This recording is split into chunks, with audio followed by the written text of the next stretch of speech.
Hello and welcome to another episode of Star 42. I'm Michael. And I'm Jace. And we want to welcome everyone to a special episode we have for today. I think we're now episode like 6. So I don't know. I'm not counting. Okay, well, 6-ish, or we'll say.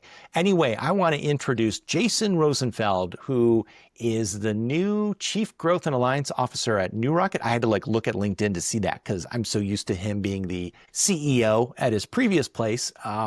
And we're excited to have him join us because we do want to have him talk more about what he's doing. But Jason, how's it going out there? It's going great. Thrilled to be here. Thanks for the invite. Looking forward to talking about whatever the topic of the day is. But yeah, very excited to be here. Fantastic. Yeah, we did have Chuck Tomasi on a few episodes ago, but honestly, I think you're cooler. So I'm just going to say that now, but we'll let everyone else decide it. I mean, we all don't start our own businesses and operate them. So that's, That's true. That's true. So we're excited to also have Jason because it was neat because Jason, we were just talking about this as well. Jason, you and I met probably like at Pink 12 in Vegas in 2012, right? So we've known each other for a good amount of time. And I got his number every once in a while. I text Jason going on. And, yeah, right? Yeah. And I was always so excited because when he got named. Years. Yeah, a good amount. And mostly you've been in the ServiceNow space the whole time, right? Yeah, no, I started working with ServiceNow about 14 years ago when they were in the spaceship. So the original headquarters is up the road from where I live right here in Solana Beach. Never forget that first meeting that I had with ServiceNow at the time where they told me, hey, we're good. We don't need any partners. We're good on partners. And then continued to reach out to people at ServiceNow and made a lot of friends at ServiceNow over the years. And they called back and said, we're ready for you. We would like to start to partner with you. And I like that. Here we are almost 15 years later. Yeah, I was going to say ServiceNow is not saying anything of we don't need partners now. In fact, I think the messaging that I've heard in the past several years has always been, we need more partners. We need to do more. That's funny for to hear ServiceNow say that. And I'd say I did not start working on the software until 2011. So you were probably longer in the environment than I have been, come to think of it. About the same amount of time. Right? About the same amount of time. Yeah. Okay. When you had opened up, I was like, wait, did you work at ServiceNow proper back in the day? But no, you're just partnering or trying to partner with them. Yeah. I think and enjoying back then, the ServiceNow had about 350 to 400 people working at ServiceNow, which is crazy considering where ServiceNow is today was about 25,000. Wow, that is crazy. And then you also enjoy the nice weather of San Diego as well. So I can't argue that. But before we get into what we wanted to bring Jason on for, Jason and I always like to talk a little bit about a tech world. And the great thing is Jason, as a leader in the tech community as well, it's great to get his input on this one because I think a lot of the latest stuff I've been seeing is now I think I read somewhere Oracle's doing more layoffs. Microsoft's doing return to office, and the tech world just is still having this weird employment thing. And Jason and I have talked about this before, but Jason, you're in the partner ecosystem. So you're actually generally in the trenches. And what are you seeing? Are you seeing the return to office? Are you seeing the layoffs? I mean, to me, I always felt as a ServiceNow person, I was always comfort knowing the ServiceNow space has always been constantly growing.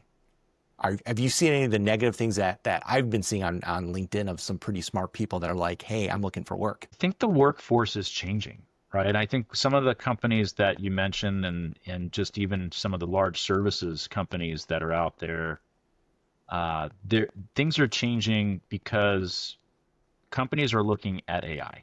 I mean, there is absolutely no doubt about they're looking at the skills for the workforce of the future are different, and they're starting to look at the alignment, especially the larger companies that have to look at these things. And so we're seeing some of that, not necessarily all the reasons why that there's layoffs and things like that. We've got macroeconomic issues as well. But I think in general, the AI is here, and especially with agentic AI right now, there is augmentation of staff and there's efficiencies, and so the skills for the future. I mean, you just even look at not just from layoffs, but even education, where people are having trouble, like with certain degrees, finding jobs and what that looks like.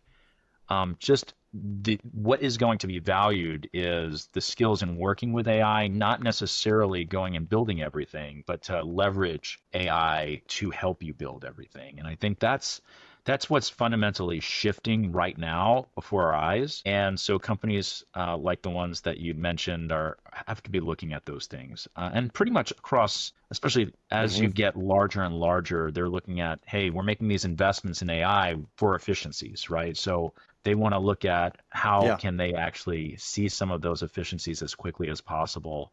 And so we're seeing that. Yeah, and it's interesting because the customers that I've worked with or had conversations with, no one so far has said we're looking to lay people off. It is more like we just want to work better. And Yeah. I don't know if any of you follow Jason or Jace. God, too many J's. Usually I'm used to on the call with Michaels. But it's one of those things where I don't know if you're following any of the demographics, but really there's a shift. Like there are less people in the United States, which means the working force is reducing. And a lot of organizations are saying, hey, we've been having 5% growth, 10% growth every year. We know that if we maintain doing things the same way, we're going to have to hire more people, just the basic ratios. Well, we know their workforce isn't going to be there in that future. So we need to start doing things more efficiently now and kind of make that shift where it's the three pillars, right? What is it like? What I'm trying to get into, or it's like the time, quality, and people, or whatever that is. I'm now just thinking randomly things because it just totally slipped my mind. But that basic said, it's one of those things where you have people and technology working together, and things are shifting more from people to technology to replace that. I don't know. I haven't seen anything else of other layoffs. Jason, Jace, have you? I know somebody that was laid off just yesterday Because of So, AI, or just because of like companies like cutbacks, maybe get rid of middle management? it was a lack of work. I think they had less work, but at the same time, like, is that driven by AI? Did AI make the other teams more progressive, and maybe they didn't need those consulting services? I'm not sure. There's a Right. combination of both. There's a combination of both. I think the stuff that's out there right now that granted every industry is different, but if there's less demand from customers for certain industries, sure, at the executive level, decisions have to be made because at the end of the day, these are businesses that run. But I think there's also the AI impact is real. And I think a lot of the larger companies are foreseeing that. They have to start planning. And to a They have to. degree, there's been some publications around some of that.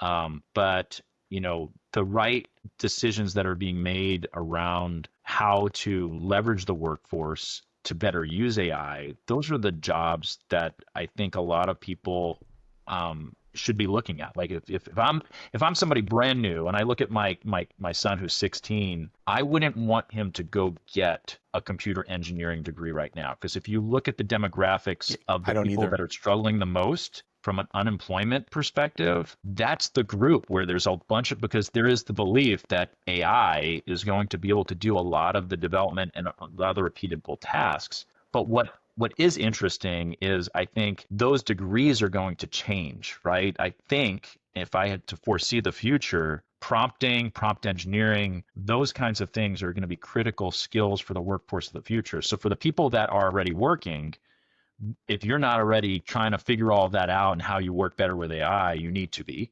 And then for people that have their kids that are starting to go to college and entering the workforce, those people need to be, regardless of what industry, because that's how we're. I use it every day. I use different elements every day, and I think the smart companies, especially go back to the ServiceNow ecosystem, the smart companies that are out there from the partner community, how are they going to make things better for their folks, make it easier and faster for their clients? And then for customers of ServiceNow, how are their agents that can go ahead and do some of the stuff that you have people doing and augment the people, most importantly, of the things that they're doing every day. And so I think that augmentation and figuring out how that works, those are the kinds of conversations that are happening at the executive level, because at the end of the day, you can't have AI do everything, but what you can do is leverage AI the right way in a safe, secure, reliable way that's ethical. But you have those controls in place. But then you also you're able to leverage the efficiencies within your workforce as well. So I think the leaders are looking at that across all companies right now. I mean, it's hard not to get a word in edgewise anywhere without discussing a little bit of AI somewhere, right? Yeah. Well, that and Carl Jr., every time I say Carl Jr., I end up getting like $50.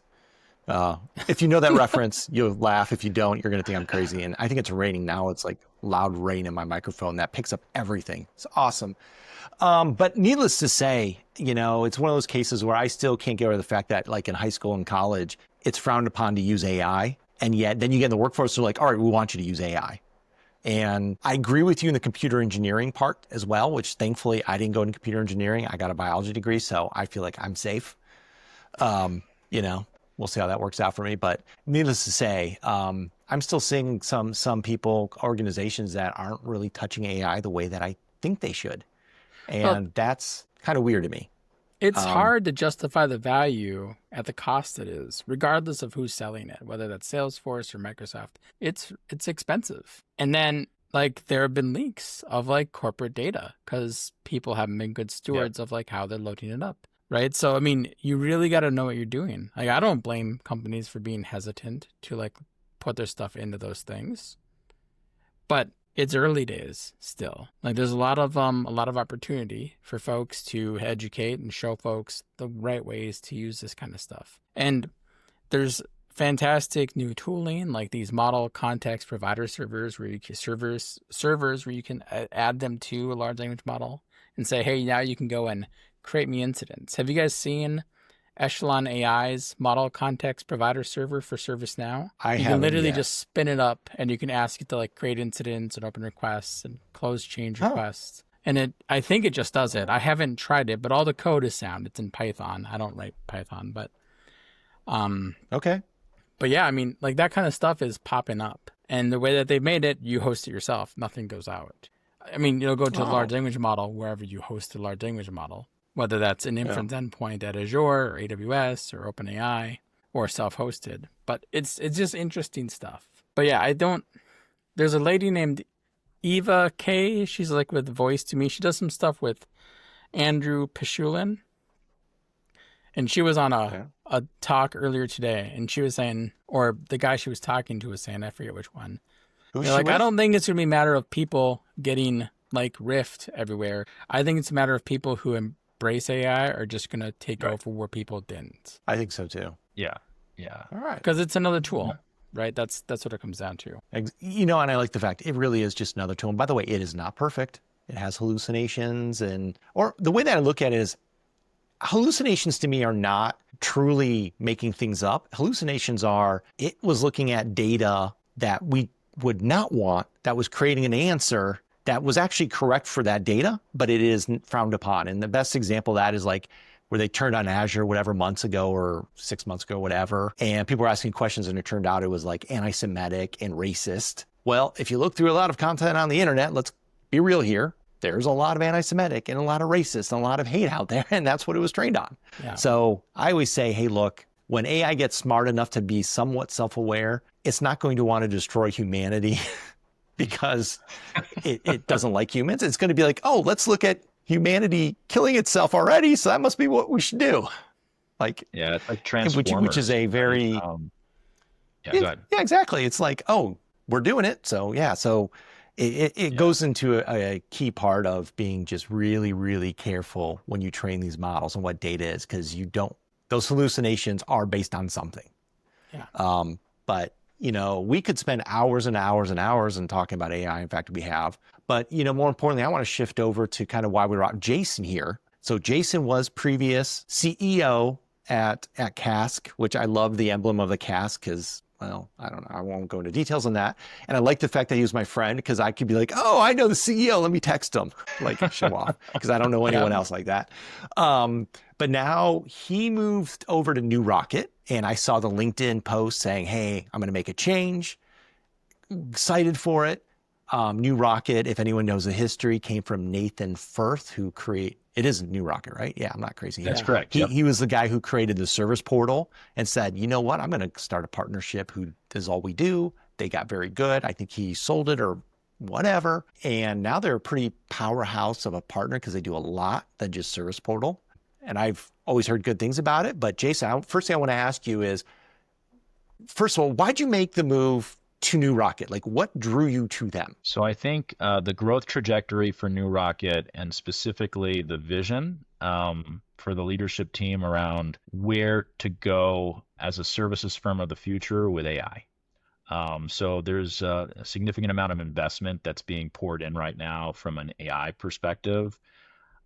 That got me really excited. And then the role, in terms of the focus of the role around industries. So there's some core industries that I'll be focused on with my team.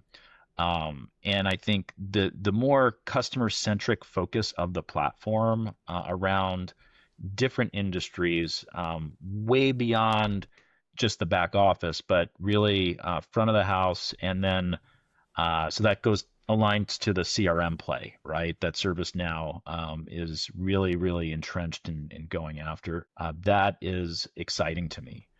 And then, of course, the ServiceNow relationship, right? So, been working with ServiceNow for 14 years, and just continuing to build the relationship with all the great people at ServiceNow, and really carry the flag around why this is such a great platform. That got me really, really excited. I love the fact that New Rocket is in Europe and outside of the Americas. So this is a much bigger, broader scale Market of share. impact as well. So lots of things to look I forward didn't to. realize that.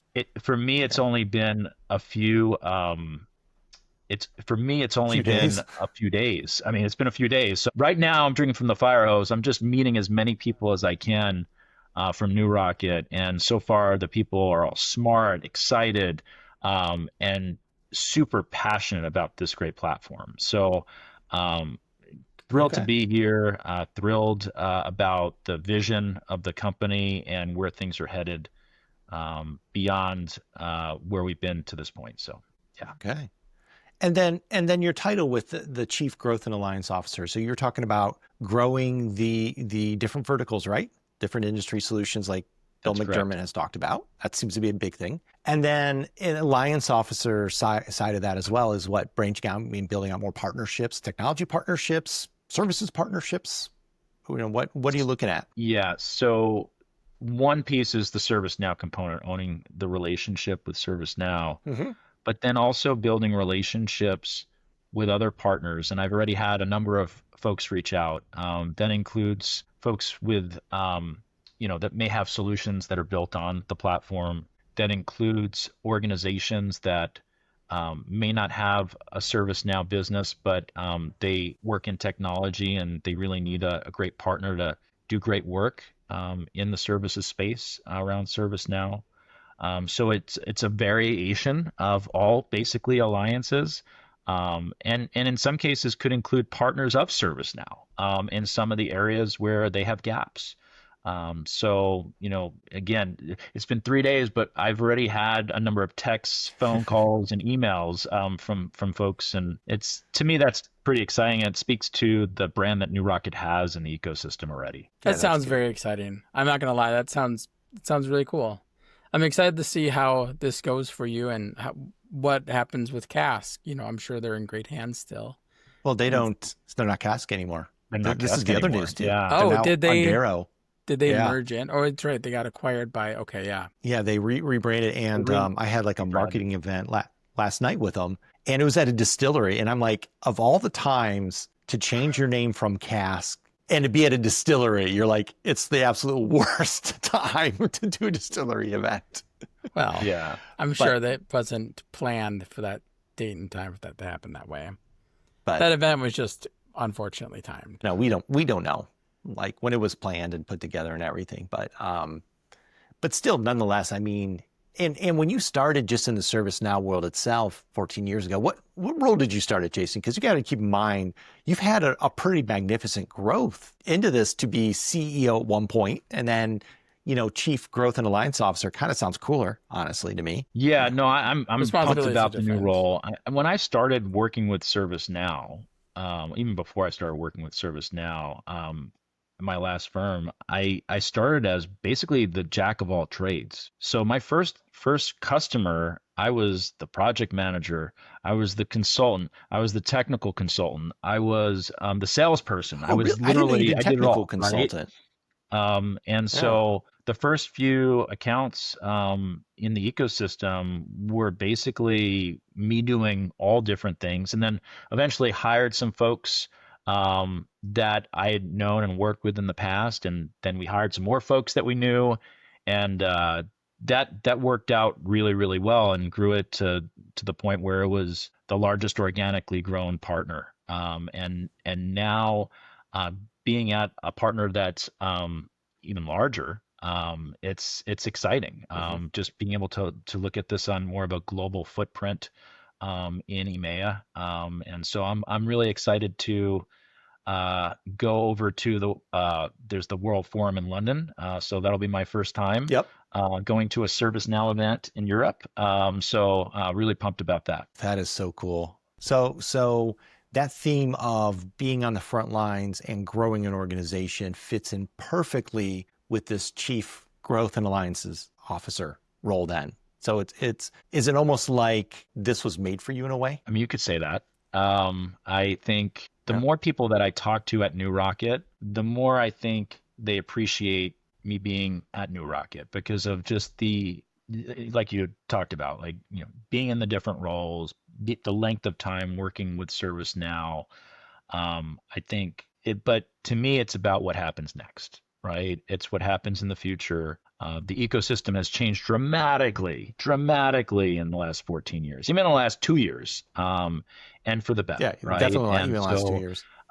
so much growth, so much opportunity. And I think the critical thing is making sure that customers of ServiceNow are just having absolutely great, successful outcomes. And I don't think that's changed since the very beginning. And so I think what has changed is the platform, the types of customers we work with, Mhm. the parts of the enterprise that we work with, but everybody has the same expectation is to have great outcomes. And being able to deliver those outcomes is absolutely critical. And that's what I'm excited to be a part of at New Rocket. All right.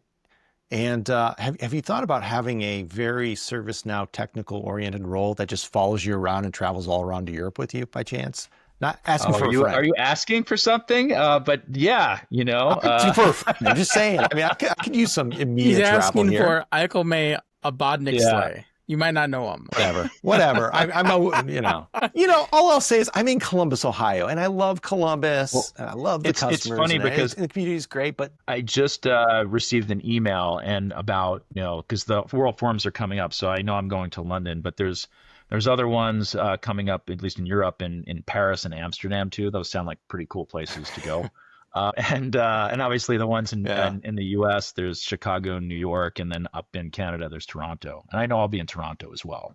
So it's that Toronto's a really season. cool It's the city. what's that? I said Toronto's a really cool city. I have to ask you, have you been to Toronto before? Me? Yeah, I was in Toronto for a or World Jason for that Forum matter. in November. Yeah, Okay. Did you know about the thing called the Path? not in Toronto. No. I mean, I've been there before, but I did not know about the path. So let me tell you. So I have a friend in Toronto named Sherry Burgos. I probably shouldn't say her name because Canadian authorities may hear this.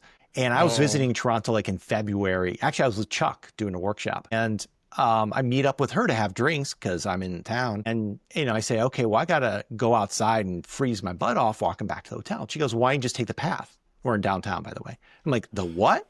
And she said, well, all underground Toronto, the whole downtown is connected by a tunnel system called the Path. I didn't know it was called that. Yeah, or I think that's what it's called. And it's a whole tunnel system.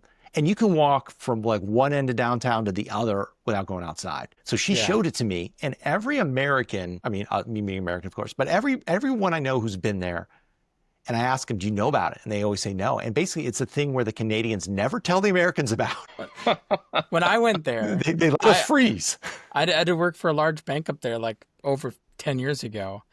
And I took that underground place, and I'm from Minneapolis, Minnesota, and we have You have tunnels. very similar weather to Toronto. Yes. We don't have tunnels though. We Well, have bridges, what we bridges. locally call the rat race, and they're halls that connect the buildings over the streets. No. So it's a little different. I do like the underground more because there's more room for more businesses to like Yes. list their wares and whatnot. And in Minneapolis, if you are leaving at 4 o'clock on a Friday, there's nobody open yes. from downtown. Like if you're in those, if they're in the hallways. So if you ever have to go to Canada in the wintertime, or anyone else listening, all 5 of you, if you ever go to Toronto in the wintertime, look for the path. No one's going to tell you about it. I just came back from Canada. I'm going to pivot here. My wife and kids and I, we all went to Canada, to Vancouver, British Columbia. And 10 years ago, my wife and I went there, and we had these amazing burgers at this restaurant. We couldn't think of the name of it. And I don't know if there are any in Toronto, but I know there's some in Vancouver. Have you guys ever heard of White Spot? I heard of White Castle. There's a restaurant chain in Canada called White Spot, and they sell these burgers with this sauce called Triple O sauce, and it's glorious. My wife and I went to one, and they shut down the location. We didn't know it. We couldn't think of the name of the restaurant. It took us like a couple of days to figure it out. We found one though and had it. My son, who's very, very particular about any sauces on any foods, he was like, "It's okay," which is like a raving accolade from him. But they also have pirate packs instead of like Happy Meals. They have pirate ships made of cardboard. They serve the kids food in. Oh, that sounds kind of cool. It is pretty cool. Okay. Well, good tidbits of information on Tunnels, Toronto and tunnels Vancouver. underground, and White Spot to check that out. With pirate ships. Yep. I don't know if there's any white spots in, like I said, Toronto. There might be. There's like 150 locations in Canada. All right. So Well, Jason, you'll have to tell us, we'll have to reconnect again after the World Forums. You have to tell us what the most interesting things of each city that you came across, if there's any good sauces, burger places. Oh yeah.